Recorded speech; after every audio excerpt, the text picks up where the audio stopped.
I wonder if I'm the only one who detects a lot of disdain when you say Jets. You know, you say it in a manner that's so negative.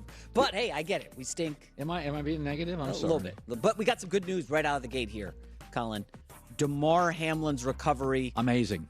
Really, amazing is the perfect word. The breathing tube has been removed, the Bills announced, and Hamlin is speaking to his family members and care team. He was also able to FaceTime his teammates and coaches, and he told them, love you boys. This is just great news on a Friday. Outstanding. Think about how sad the news was Monday night and how uplifting it is today. We talk about this all the time. One of the great virtues in this entire process has been his youth. These guys, these pro athletes are in such great shape. They recover. If he is 25 years older, not in shape, and this kind of accident happens, but he's young, he's in great shape. You had immediate medical teams. You know, the NFL got criticized for not canceling fast enough, but the NFL saved his life. First responders on the scene in minutes. The Buffalo Bills team, Cincinnati, amazing support. So this is, the NFL, it's easy to criticize, big and powerful, right? But in the end, their ability to immediately understand the urgency of the moment, get on the field, CPR is part of what saved his life. And it now looks like he's turned, according to the stories this morning, he's turned a corner. It's awesome news, yeah. The Bills are going to wear a number 3 patch on their jersey this weekend against the Patriots. Boy, that Bills practice today is going to be an exciting one, huh? I'm coming off FaceTiming Hamlin and getting excited. Hey, our guy's okay. I know. I actually thought that. I thought, is Buffalo going to play incredibly emotional, inspired football against New England? What's the scene at the stadium going to be like? Oh, my Lord. It's going to be incredible. Exciting. All right, next up, the Cowboys still have a chance to win the NFC East and climb up to the top seed in the NFC.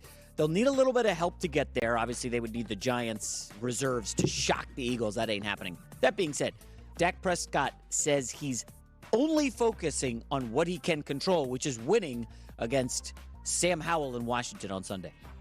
We've got to win. The focus first and foremost is win.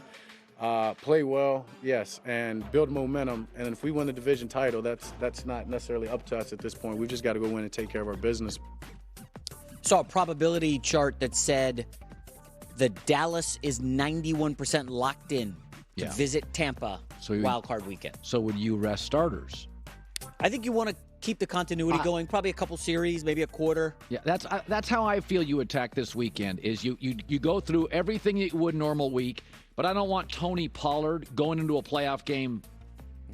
Yeah. So I'm going to play Tony. He sat last week, by the way, against the Titans. Yeah, but I want him in practice this week. Yeah. I want him to have a couple of carries, but I'm not giving him the ball 15 times. Offensive line has had some injuries. I would definitely bolster the backup so they're getting in there early. And Micah Parsons, nothing can happen to that guy. You need him at full strength next week. By the way, I'm just curious. Cowboys-Tampa, you want to guess the line on that? What do you think it would be? In Tampa, by the way. Dallas favored by 3. I think that's about right. Yeah. Is that it? I haven't seen one yet because it's not locked in, but that's going to be probably we'll see. If the Chargers have to play the Bengals, that might be the best wild card game. Chargers-Bengals is fantastic. Aaron Rodgers, Niners. Gosh, next weekend. I can't wait. Yes. All right, final story. Pro Football Hall of Fame announced 15 finalists for the class of 2023, highlighted by 3 players with their first year of eligibility. Dwight Freeney. He's a Hall of Famer. Yep. Darrelle Revis. He's a Hall of Famer. Okay. And Joe Thomas. Oh, he's absolutely. 2 of the 3 have been on this show. Yeah, no, those are Hall of Famer. Let me look at the list right now. Jared I don't Allen. want to make any enemies. Freeney is obviously. Thomas is obviously. Darrelle Revis is obviously. Andre Johnson. Listen, Devin Hester has to get in. I mean, he's one of the. He has like a ton of return. Through scout team and all that. But again, that wasn't the course that we went. I think he could sit for 6 years. He's not a starting quarterback in the NFL. You could see it very early.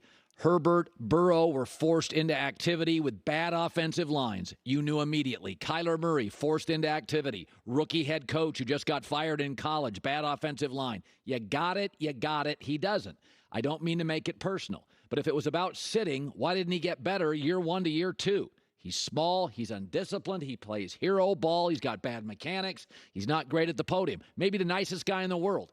But Mahomes, Aaron Rodgers, and Lamar Jackson sat, but they sat with like John Harbaugh, and Andy Reid, and a veteran coach, and a stable organization, and good ownership. The Jets are the Jets. They don't make anything easy. And I think there's a lesson to be learned with Zach Wilson. And I know that people in the NFL watch because I get text all the time, even on my birthday. Here's the lesson to be learned.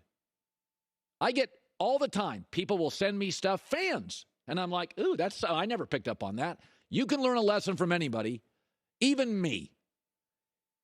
Be careful how much you ask of a young quarterback. He had to go from conservative Provo to New York City, the biggest, loudest media in America. He had to go from BYU schedule to Belichick twice a year and Sean McDermott. Rookie head coach. Play caller with not a ton of experience. A shaky offensive line. You were asking this kid, it was like the hurdles, one after another, after another, after another. Even if he was Mahomes, this could be choppy and turbulent.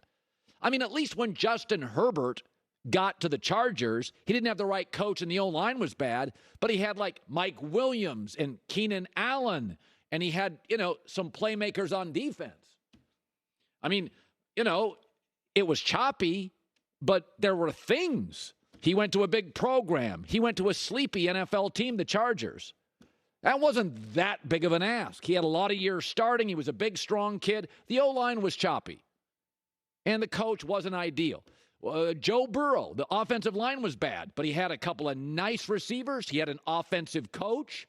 They spent a lot of money on free agency. He didn't have to win by shootout.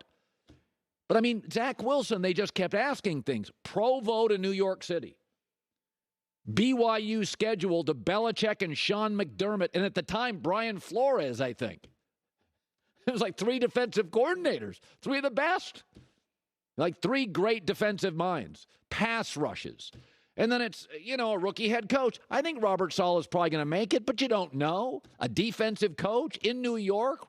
A play caller without a ton of play calling experience, bad O-line, and let's be honest about it. It's the Jets. I think this marks the 12th straight year they haven't made the playoffs. So people fell in love with this pro day. There's something else we can learn. I went back and looked. I remember when I heard about Zach Wilson. I watched him play Washington years ago, and he had a couple of decent throws. Talented, there's some arm talent, obviously.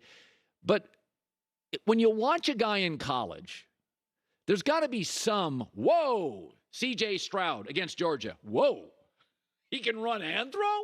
Bryce Young, whoa, that gets rid of that puppy fast. Will Levis, arm strength, size, whoa. Herbert, there's got to be, Josh Allen was wild and crazy, 6'6", 250, jumping over people, arm strength.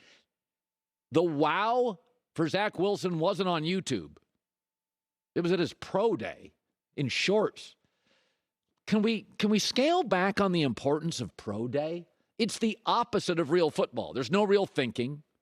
You don't wear pads. There's no pass rush. So if you're a small guy, you don't really know what it's like looking over 6'7" left tackles and right tackles. But I think the big learning experience here is when you draft a college quarterback and you're asking him to overcome 5 or 6 things. Big Ben played at Miami of Ohio, but he got a great defense. He got great ownership.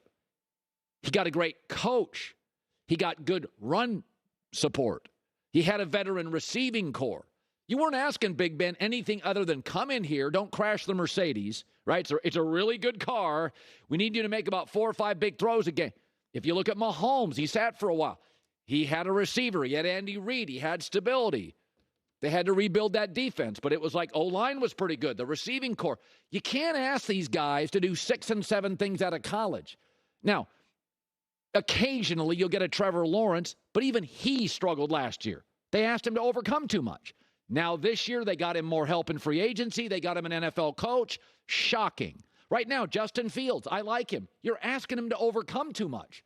Bears O-line stinks. Receiving core stinks. They could use another tight end. Defensive coach, new offensive coordinator. You're asking Justin Fields to overcome too many hurdles. That's the lesson here.